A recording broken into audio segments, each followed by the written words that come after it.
Lu mungkin mikir sepak bola cuma soal gol dan trofi.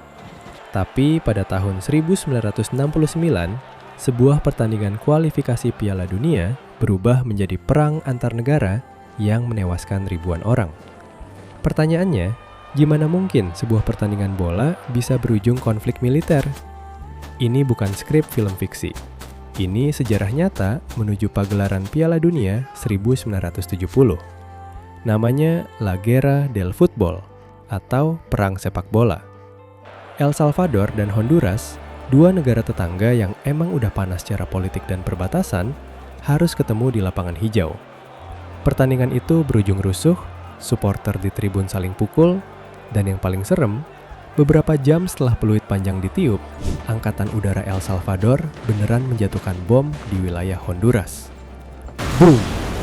Perang darurat meledak selama 4 hari penuh. Dari sejarah gila ini, kita belajar satu fakta pahit. Lapangan sepak bola itu nggak pernah benar-benar netral. Sepak bola itu cerminan gengsi dan harga diri tiap bangsa yang kerap kali jadi pemicu konflik geopolitik. Dan realita itu sedang terjadi lagi persis di depan mata kita sekarang. Jelang Piala Dunia 2026 di Amerika Serikat, diwarnai ketegangan politik dengan salah satu kontestan, yaitu Iran, dan dicoretnya Rusia dari kejuaraan. Semua itu membuktikan kalau apa yang kita saksikan di atas rumput hijau itu cuma pucuk gunung es dari drama geopolitik tingkat dunia.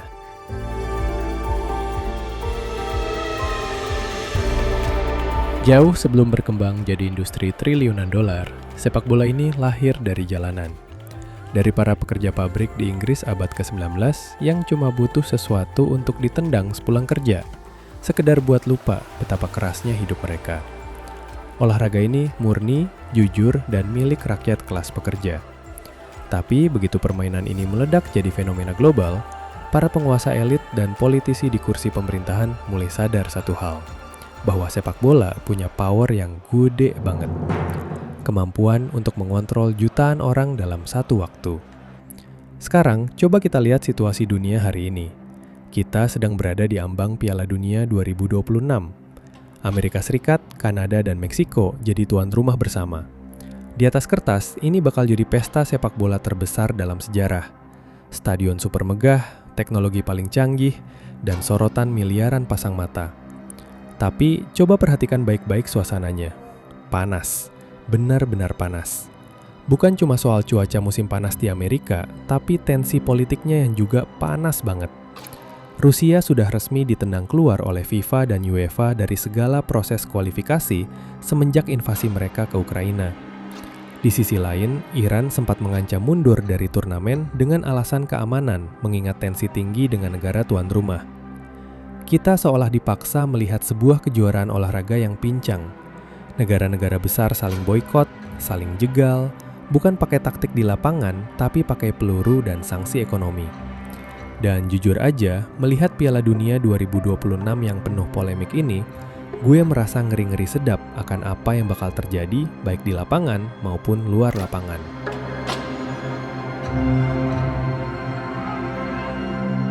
Kenapa tiba-tiba suasana Piala Dunia tahun ini terasa beda dan penuh drama?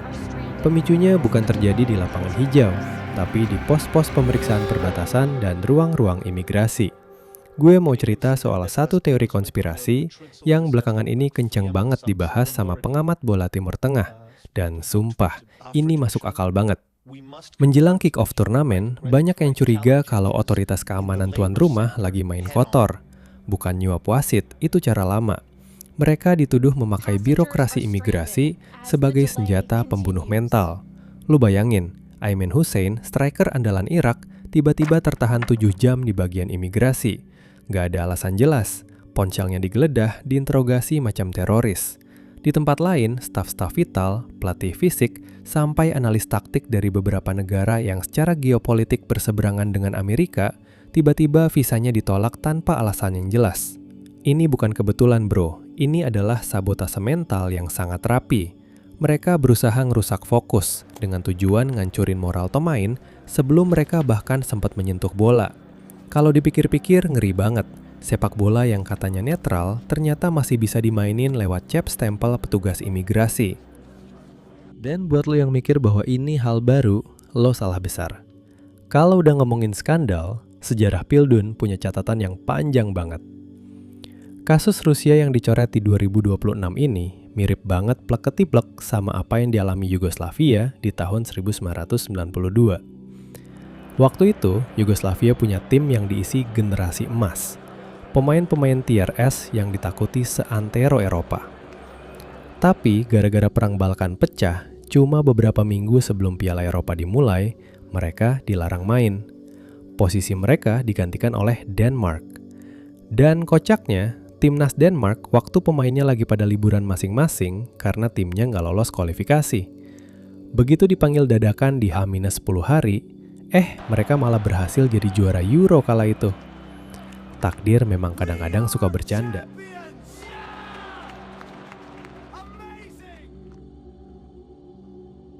Di video ini, gue mau bantu lo ngeliat pesta sepak bola terbesar di bumi dari sudut pandang lain, yaitu dari perspektif sejarah. Gue pengen buktiin kalau dari dulu, lapangan hijau itu kayak panggung sandiwara buat para elit dan mafia. Perjuangan pemain bola di lapangan bukan cuma ngelawan serangan lawan, tapi juga ngelawan bayang-bayang kematian. Kita mundur ke era sebelum Perang Dunia Kedua. Di Italia, ada seorang diktator fasis bernama Benito Mussolini. Buat dia, sepak bola itu bukan olahraga, tapi semacam alat cuci otak. Di Piala Dunia 1934 dan 1938, dia pakai timnas Italia buat pamer kejayaan fasisme ke mata dunia. Pada tahun 1938 di Prancis, Mussolini memerintahkan timnas Italia pakai jersey serba hitam, yang mana itu adalah simbol milisi fasisnya. Padahal warna asli Italia itu biru. Sebelum kick-off, mereka wajib ngelakuin gestur salam fasis di tengah lapangan. Ditonton puluhan ribu orang yang nyorakin mereka. Nggak cuma sampai di situ. Menjelang laga final, Mussolini ngirim telegram ke ruang ganti pemain. Isinya bukan kata-kata motivasi, kayak semoga kalian menang, atau bermainlah demi negara. Isi telegram itu cuma 3 kata dalam bahasa Italia. Vincere o morire, yang artinya menang atau mati. Lo bisa bayangin nggak mental pemainnya? Bisa jadi kaki mereka gemetar pas kiring bola. Kalau lo di posisi mereka, mungkin aja lo bakal kencing di celana pas musuh terus-terusan nyerang pertahanan tim lo. Karena di pertandingan kali itu, taruhannya nyawa cuy. Kalau lo pikir itu masa lalu yang kelam banget, kita coba pindah ke tahun 1978 di Argentina. Di tahun ini, ada kejadian janggal yang disebut sports washing. Waktu itu, Argentina jadi tuan rumah Piala Dunia. Dan seremnya, negara itu lagi dikuasai rezim junta militer Jenderal Jorge Videla. Ini adalah cerita yang bikin gue merinding disco setiap kali ngebacanya. Di Stadion River Plate, puluhan ribu orang bersorak gembira, lempar konveti, merayakan gol-gol Mario Kempes. Tapi tahukah lo, cuma berjarak beberapa blok dari stadion itu, ada fasilitas rahasia militer bernama ESMA. Di sana, ribuan mahasiswa, aktivis, dan tahanan politik disiksa, disetrum, dan dieksekusi oleh rezim. Beberapa saksi yang selama cerita, dari dalam sel bawah tanah tempat mereka disiksa, mereka bisa dengar sayup-sayup gemuruh penonton di stadion yang lagi merayakan kemenangan timnas Argentina. Tragedi berdarah yang ditutupi oleh pesta sepak bola yang meriah. Seremnya. Nah, sekarang kita pindah lagi ke Amerika Serikat saat tragedi Andres Escobar tahun 1994, di mana ada kejadian yang disebut narkopolitics atau politik kartel narkoba. Kolombia datang ke Piala Dunia saat itu dengan status tim paling imba. Legenda sepak bola Brazil, Pelé, bahkan bilang kalau kayaknya mereka yang bakal juara. Tapi di dalam negerinya sendiri, kondisinya kacau balau. Gembong narkoba Pablo Escobar baru aja tewas. Dampaknya, terjadi kekosongan kekuasaan yang berujung perang antar kartel. Sindikat judi mengendalikan segalanya, sampai ada pemain yang diancam dibunuh kalau pelatih nekat masang dia di line up pemain. Di pertandingan penyisihan grup melawan tuan rumah Amerika Serikat, terjadilah petaka itu. Umpan silang dari pemain AS coba dihalau oleh Andres Escobar, tapi bolanya malah masuk ke gawang sendiri. Kolombia kalah dan tersingkir. 6 hari setelah pulang kampung, Andres yang lagi nongkrong di sebuah bar didatangi orang-orang suruhan kartel judi yang kalah taruhan besar karena gol bunuh diri itu. Dor! 6 tembakan bersarang di tubuhnya. Karir, nyawa, dan kebanggaan satu negara tamat malam itu juga. Itu adalah titik terendah dunia olahraga di mana unsur kriminalitas ikut campur dalam drama di luar lapangan.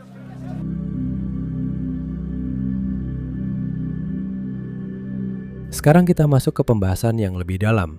Kalau tadi kita bicara soal elit politik dan pembunuhan, sekarang kita masuk ke ranah yang bikin otak kita mikir sampai ngebul. Konspirasi di dunia sepak bola. Gue paham, kata konspirasi ini kadang kedengarannya kayak obrolan tongkrongan cowok di jam 2 malam. Tapi makin kita selamin, semakin seru. Dan mungkin aja pandangan lu tentang sepak bola akan sedikit berubah. Analisis lu di tongkrongan bakal lebih tajam. Nggak polos kayak bocil yang cuma ngelihat sesuatu dari kulitnya doang. Tahun 1998, Piala Dunia di Prancis. Laga final, tuan rumah Prancis melawan tim Samba, Brasil. Dunia menantikan satu nama, Ronaldo Nazario. Dia tuh udah kayak alien di masa itu, pemain sepak bola terbaik di bumi. Tapi beberapa jam sebelum final, keanehan terjadi. Nama Ronaldo tiba-tiba hilang dari susunan pemain. Panik dong semua orang. Lalu mendadak, sejam sebelum main, namanya muncul lagi. Pas pertandingan dimulai, Ronaldo main kayak orang belum makan dari SD. Linglung kayak orang banyak pikiran. Berhasil hancur lebur, kalah 3-0 dari Prancis. Bertahun-tahun kemudian, kebenarannya baru terungkap separuh. Di hotel, beberapa jam sebelum final, Ronaldo yang saat itu lagi tidur mendadak kejang-kejang hebat sampai mulutnya berbusa. Roberto Carlos yang sekamar sama dia sampai teriak histeris ngira temennya mau meninggoy. Horor banget anjay. Tapi di sini bagian paling dramatis dimulai. Ketika Ronaldo akhirnya sadar dan terbangun, seluruh ofisial, pelatih, bahkan teman-teman satu timnya sepakat buat tutup mulut. Nggak ada satupun yang berani ngasih tahu Ronaldo apa yang baru aja terjadi sama tubuhnya. Ronaldo bangun dengan santainya. Dia duduk, stretching santuy, dan minum teh seakan-akan nggak ada yang terjadi. Dia nggak tahu kalau beberapa jam sebelumnya dia nyaris kehilangan nyawa. Sampai akhirnya tim dokter sadar kalau mereka nggak bisa menyembunyikan ini lebih lama lagi. Dokter tim akhirnya ngambil alih, narik Ronaldo dan ngasih tahu kenyataan pahit itu. Keputusannya saat itu bulat, Ronaldo nggak boleh main. Dia harus dites medis secara menyeluruh. Nah, di sini terjadi lagi momen dramatis, udah kayak anime Kapten Tsubasa yang sedih itu. Detik-detik sebelum pertandingan, bus timnas Brasil berangkat bawa pemain-pemain dengan muka tegang dan mental yang udah hancur duluan. Mereka berangkat menuju ke Stadion Kebanggaan Prancis, Stade de France, dan Ronaldo nggak ada di sana. Dia lagi dilarikan ke klinik lilas di pusat kota Paris buat jalanin serangkaian tes neurologi. Rumor langsung meledak liar di mana-mana. Jurnalis panik, jutaan fans di seluruh dunia kebingungan. Di ruang ganti Brazil, Mario Zagallo, sang pelatih legendaris itu, udah pasrah. Dia narik Edmundo, striker cadangan mereka, dan bilang, "Lu main hari ini, lu gantiin Ronaldo." Edmundo bahkan udah pakai sepatu, udah pemanasan, mentalnya udah disiapkan buat main di laga paling penting seumur hidupnya. Tapi 40 menit sebelum kick-off, tiba-tiba ada yang nongol dari pintu ruang ganti Brazil. Dan siapa yang berdiri di sana? Ronaldo Nazario. Dia datang langsung dari klinik, menatap Zagallo dan bilang kalau dia fit. Belum ada yang satupun yang tahu apa yang terjadi di klinik lilas atau tekanan gila dari pihak mana yang memaksa dokter mengeluarkan surat izin bermain, tapi secara medis hari itu Ronaldo dinyatakan aman untuk bertanding. Zagallo yang mungkin saat itu posisinya juga serba salah dan terjepit, akhirnya mencoret Edmundo dan masukin nama Ronaldo kembali ke starting line up di detik-detik terakhir. Hasilnya, kita semua tahu sejarah kelam itu. Di atas lapangan, Ronaldo yang biasanya beringas bak alien yang gak bisa dihentikan, hari itu cuma jadi mas-mas botak biasa. Dia main kayak raga tanpa jiwa, gak ada tenaga, gak ada daya ledak.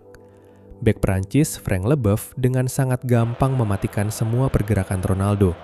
Lu bisa lihat dari layar kaca waktu itu, tatapan Ronaldo kosong, kaki-kakinya berat. Brazil, tim yang ditakuti Santero jagat itu, akhirnya hancur lebur. Mereka menelan salah satu kekalahan paling memalukan dalam sejarah mereka di Piala Dunia, dibantai 3-0 tanpa ampun. Nah, dari sini pecah dua konspirasi raksasa yang masih jadi perdebatan panas sampai detik ini.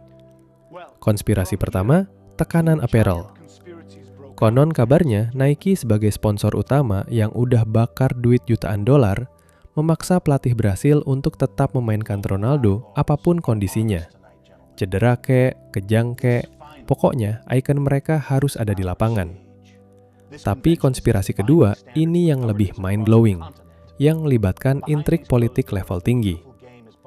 Ada teori yang meyakini telah terjadi transaksi tukar guling antara otoritas tinggi FIFA, pemerintah Prancis, dan Brasil. Bunyinya begini, Brasil diminta mengalah agar Prancis sebagai kekuatan politik penting di Eropa bisa jadi juara di rumah sendiri, demi mengangkat moral dan posisi politik presiden mereka. Sebagai bayarannya, Brasil dijamin akan dimuluskan jalannya untuk jadi juara di Piala Dunia edisi berikutnya, yaitu tahun 2002. Dan coba tebak, siapa yang juara di tahun 2002? Betul, Brasil. Ngomong-ngomong soal tahun 2002 yang digelar di Korea Selatan dan Jepang, ini adalah konspirasi paling gelap dari politik sepak bola. Buat lo yang nonton bola era itu, pasti ingat betul sakit hatinya melihat timnas Italia dan Spanyol dikerjain terus sama wasit. Seakan-akan kayak ada peraturan gede banget yang cuma bisa dilihat wasit, official, dan pemain di sana, alias YTTA. Peraturan tuan rumah nggak boleh kalah. Katanya alasan besarnya adalah FIFA butuh ekspansi pasar besar-besaran di Asia, dan cara paling gampang adalah bikin Korea Selatan melaju sejauh mungkin. Di perdelapan final, Italia ketemu Korea Selatan. Pertandingan itu dipimpin wasit asal Ekuador, Byron Moreno. Keputusannya di lapangan bukan cuma aneh, tapi jelas-jelas ngaco. Francesco Totti dikasih kartu merah karena dituduh diving, padahal udah jelas banget dia dilanggar di kotak penalti. Gol sah Italia dianulir. Italia pun pulang sambil nangis dizolimin sama wasit. Di perempat final, giliran Spanyol yang jadi korban. Wasit asal Mesir, Gamal Algandur, secara ajaib menganulir 2 gol bersih Spanyol. Korea Selatan lolos lagi. Publik ngamuk, tapi FIFA cuma diam. Tebak apa yang terjadi belasan tahun kemudian?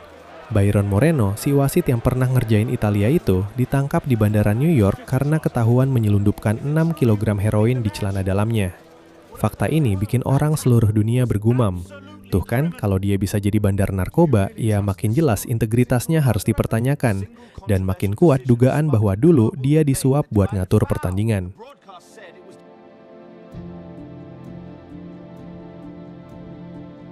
Tapi, di balik semua kebusukan, konspirasi, dan tangan-tangan kotor politisi yang menggerayangi sepak bola, kadang-kadang, hanya kadang-kadang, sepak bola justru membalas dan menang dengan caranya sendiri. Ada momen-momen di mana lapangan hijau menyelesaikan apa yang tidak bisa diselesaikan oleh orang-orang berdasi di gedung PBB. Lo ingat di awal video gue sempat bilang Iran sama Amerika lagi panas banget? Jujur gue gak kebayang apa jadinya kalau mereka ketemu di pertandingan nanti. Mundur ke tahun 1998 di Prancis. Di fase grup, Amerika Serikat satu grup sama Iran. Ini gila. 2 negara yang hubungan diplomatiknya putus total, yang saling ancam dengan senjata nuklir, harus berhadapan di lapangan hijau. Keamanan di stadion diperketat maksimal. Semua orang takut bakal ada kerusuhan atau bahkan korban jiwa di lapangan. Tapi apa yang terjadi saat para pemain masuk ke lapangan? Benar-benar bikin merinding. Alih-alih bermusuhan, pemain Iran menghampiri pemain Amerika. Mereka membawa sebuket mawar putih, simbol perdamaian, dan memberikannya kepada para pemain Amerika Serikat. Mereka lalu merangkul satu sama lain, berbaur jadi satu, dan berfoto bersama sebelum kick-off. Di saat presiden mereka saling mengumpat di televisi, pemuda-pemuda dari 2 negara itu menunjukkan ke dunia bahwa di balik kostum yang kita pakai, kita sama-sama manusia. respect. Ada lagi cerita gokil dari Afrika di tahun 2005. Pantai Gading kondisinya lagi hancur-hancuran karena perang sipil berdarah. Negara terbelah dua antara pasukan pemerintah di selatan dan pemberontak di utara. Ribuan nyawa melayang. Di tengah kekacauan itu, timnas mereka berhasil mencetak sejarah. Lolos kualifikasi Piala Dunia 2006 di Jerman untuk pertama kalinya. Tepat setelah peluit akhir pertandingan kualifikasi berbunyi, sang kapten legendaris Didier Drogba tahu kalau kamera televisi dari seluruh dunia dan nasional sedang menyorot mereka di ruang ganti. Drogba mengambil mikrofon. Di depan kamera, diikuti seluruh rekan setimnya, pemain bintang Chelsea itu berlutut. Dia memohon, memelas dengan suara bergetar kepada kedua belah pihak yang sedang pegang senapan di negaranya untuk berhenti saling nyakitin. Dia bilang begini, "Oh iya, buat kalian yang gak bisa bahasa Inggris, bisa nyalain subtitle ya. Men and women of Ivory Coast, from the north, south, center, and west. We prove today that all Ivorians can coexist and play together with a shared goal, to qualify for the World Cup. We promise you that the celebrations would unite the people. Today, we beg you on our knees. The one country in Africa with so many riches must not descend into war. Please, lay down your weapons. Hold elections. Everything will be better." Dan keajaiban pun terjadi. Pidato kurang dari 1 menit dari seorang pemain bola itu ternyata lebih sakti dari negosiasi damai bertahun-tahun. Gencatan senjata benar-benar disepakati seminggu kemudian. Perang sipil yang brutal itu mereda, hanya karena mereka semua ingin melihat Didier Drogba dan kawan-kawan berlaga di Piala Dunia dengan damai. Sepak bola menghentikan peluru. Tapi tentu saja, trauma masa lalu nggak pernah bisa dihapus semudah membalik telapak tangan. Buat contoh kasus terakhir, kita maju ke tahun 2018 di Rusia. Pertandingan penyisihan grup antara Swiss melawan Serbia. Di kubu Swiss ada Granit Xhaka dan Xherdan Shaqiri. Keduanya memang main buat bendera Swiss, tapi darah yang mengalir di tubuh mereka adalah darah imigran Albania Kosovo. Keluarga mereka adalah korban represi, pengusiran, dan kekejaman militer Serbia selama Perang Balkan. Pertandingan itu keras banget, dan ketika Xhaka dan Shaqiri berhasil mencetak gol yang mengalahkan Serbia, emosi yang terpendam belasan tahun itu meledak. Mereka merayakan gol dengan menyilangkan tangan di dada, meniru kepakan sayap elang ganda, simbol di bendera Albania. Itu adalah tamparan keras ke muka Serbia di panggung dunia. FIFA langsung panik dan ngasih denda besar ke mereka berdua karena dianggap provokasi politik. Tapi dari gestur itu kita belajar satu hal. Jersey boleh beda warna, paspor boleh ganti negara, tapi luka sejarah nggak akan pernah sembuh saat lo harus bertatap muka dengan negara musuh bebuyutan lo.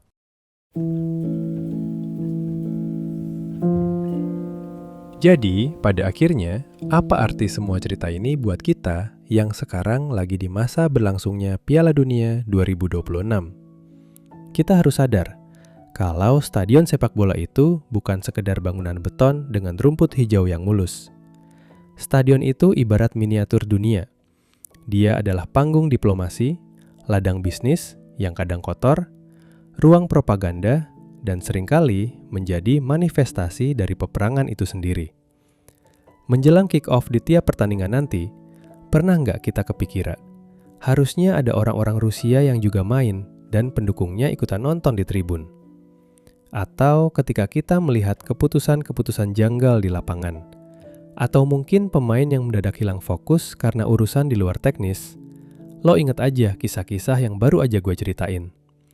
Ingat Andres Escobar yang nyawanya hilang gara-gara 1 gol bunuh diri. Ingat Mussolini yang mengancam pemainnya sendiri. Ingat konspirasi kelam tahun 1998 dan 2002. Apa yang kita lihat di layar kaca? Selebrasi, tangisan, tetesan keringat, itu semua nyata. Tapi tangan-tangan tak kasat mata yang mengatur arah sepak bola dari bangku VVIP, itu juga nyata, bro. Permainan ini memang selalu bisa dinikmatin, tapi akan selalu punya noda darah dan bayang-bayang skandal masa lalu yang gak bisa dicuci bersih. Nah, setelah mendengar semua kegilaan sejarah dan konspirasi ini, gue penasaran banget sama pendapat lo semua. Kalau seandainya teori juara Piala Dunia itu udah disetting, Dan kalau itu benar adanya, menurut insting lo, di tengah kondisi politik dunia yang lagi serba panas begini, negara mana yang kira-kira bakal didorong oleh kekuatan elit dunia buat angkat trofi Piala Dunia 2026 nanti? Dan apa alasannya? Coba tulis teori liar lo di kolom komentar. Mari kita debat sehat di bawah. Kalau lo suka obrolan mendalam kayak gini, jangan lupa klik like, subscribe, dan share video ini ke temen lo yang ngakunya penggila bola sejati. Sampai jumpa di cerita berikutnya. Tetap waras dan selamat menikmati panggung sandiwara terbesar di dunia.